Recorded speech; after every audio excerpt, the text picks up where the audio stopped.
And immediately we learn that Toyota is straight up not around. Wow.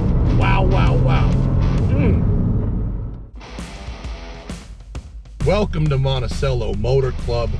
Welcome to Road and Track 2022 Performance Car of the Year. P. Cody, welcome to my first go in the GR Corolla, the most anticipated hot hatch stateside in 25 years from Toyota. This is the Morizo edition, and that makes it even more special. All the GR Corollas have 300 horsepower, 1.6 liter turbo 3-cylinder with an all-wheel drive system, 6-speed manual, and adjustable torque split. If you put it in track mode, it goes to 50-50, but I can spin the knob and I can go to 30 front, 70 rear, which is what I'm gonna do.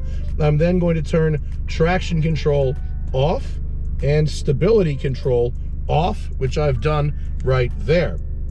The Morizo edition also has no back seat, no rear wiper, rear windows that don't go down, which is hilarious, shorter gear ratios, no rear speakers, and it has a different suspension optimized for Cup 2 tires on some lightweight BBS wheels. It also has bigger brake ducts. They're only making 200 of the Morizo, but there will be a few thousand of the regular GR Corollas made every year.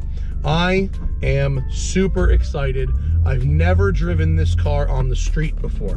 With a 1.6 liter making 300 horsepower, obviously not much is going to happen below 3,000 RPM. Fortunately, with the short gear ratios, that is not a problem. And immediately we learn that Toyota is straight up not fucking around. Wow. It feels instantly like a homologation rally car with incredibly precise body control, heavy steering. Oh, lift and go. Heavy steering, but really direct and precise. The shifter is nice, notchy, also very direct with a meaty gear knob. Into fifth gear, brake pedal, very firm, and really tight handling over Yump 1, Yump 2, and I'm able to get on that power super early with no understeer there. I've got my torque split favoring the rear right now, so this is more rear drive than front. All immediately, I mean, it's right away, you can tell they mean absolute business, and it's a homologation level rally car. Totally different from every other modern Toyota. As I hit the red line right there, bounce off the limiter, and you can really do a hard lift and tuck that nose in beautifully, putting it into a lift-off four-wheel slide like this, right? As I go in a little early here,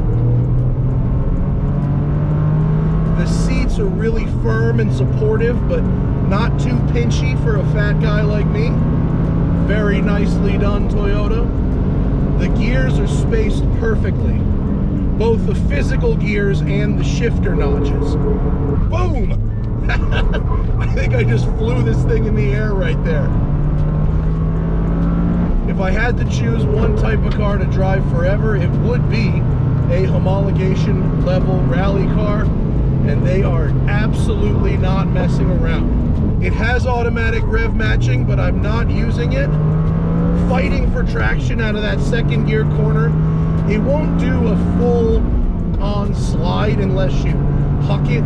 It won't power oversteer. It's not a drift mode, it's a torque split mode like you'd get on a rally car, but like that, you can do it on the entry. This car is very exciting. So, not amateur hour, but it's going to be immensely collectible because it is such a joy to drive. It's so limited, and it's also simultaneously so stupid.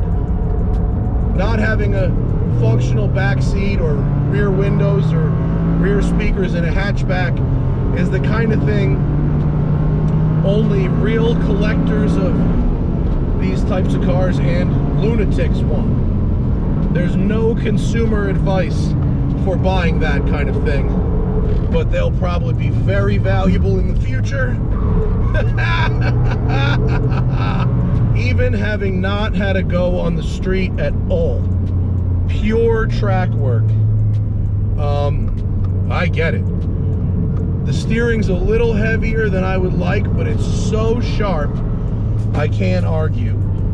The pedals are very nicely spaced for someone like me with wide feet. If you don't have wide feet, these might be a little further apart than you might like. But with wide feet like I've got, my NBs 2E, very good. The response on track. Now, I've heard from people, and I'll just slow down here just to see. Let's see what happens if I get in the power from, 2,000 instead of 3,000. No one's behind me on the track here. Lazy, lazy, lazy. Yeah, so you really got to zing the motor, and I can imagine how that might be kind of frustrating in a street car, because you're not driving around at 5,000, 6,000, 7,000 RPM all the time in a street car. You're driving around at more reasonable revs, and this thing doesn't build any boost until you're at almost 4,000. So you're probably not used to driving a car like that, and maybe you live somewhere where you can't just drive a car like that all the time. So that could be frustrating, but on the track, very rewarding. So stay tuned for when the Performance Car of the Year issue comes out, and you can see just how this thing performs compared to the other cars we've got here to test. We have an amazing lineup of cars. It's very impressive stuff, and thank you all for watching. See you later.